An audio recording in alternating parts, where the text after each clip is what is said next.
This presentation is titled Conducting a Chi-Square Test of Independence. My name is David Rodriguez and this is GRC 605. Agenda. We're going to start off the presentation reviewing what is a chi-square, reviewing what is Cramer's V, chi-square analysis and independence test, review the takeaways, and conclude with questions. The chi-square. The chi-square test of independence is one of the most useful statistics for testing hypotheses when the variables are nominal, as often happens in clinical research. Cramer's V. The Cramer's V is the most common strength test used to test the data when a significant chi-square result has been obtained. Let's review our first hypothesis test. The following correlational test was conducted. We start off with a null that there is no relationship between the numbers of cars and numbers of defaults. The alternative hypothesis, or the opposite of that, would be that there is a relationship between number of cars and number of defaults. The chi-square statistic and its p-value was calculated using PSPP, assuming that the alpha is 0.005, and we finally concluded with our data that there was no relationship emerged.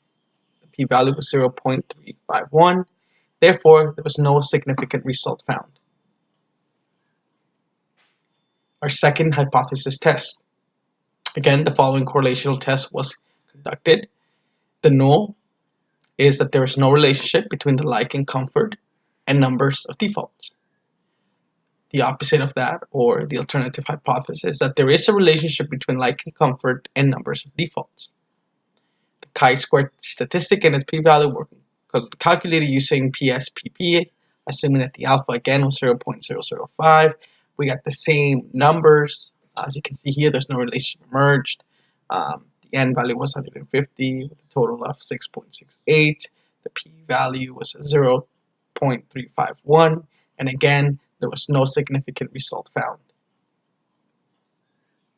So now we're going to be going into the third hypothesis test. But before we do that, we're going to review Cramer's interpretations.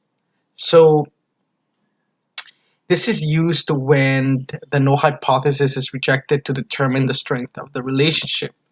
So as you can see here, this is a good example of Cramer's V table. So our third hypothesis test, the following correlational test was conducted. Again, we start off with our null, and that there was no relationship between the numbers of cars and like comfort. And alternative, or our opposite of our null, is that there is a relationship between numbers of cars and like and comfort. The chi-square statistic and its p-value were calculated again using our PSPP, assuming that the alpha was 0.05. There was no relationship emerged. This is our final numbers. The p-value was 0. The p-value was a 1.00. Cramer's V indicated a perfectly symmetric relationship, so there was no significant result found. And our takeaways: the null hypothesis of a chi-square test can be rejected if the p-value is less than a 0.05. If the null hypothesis is rejected, one can use the Cramer's V to determine the strength of the relationship.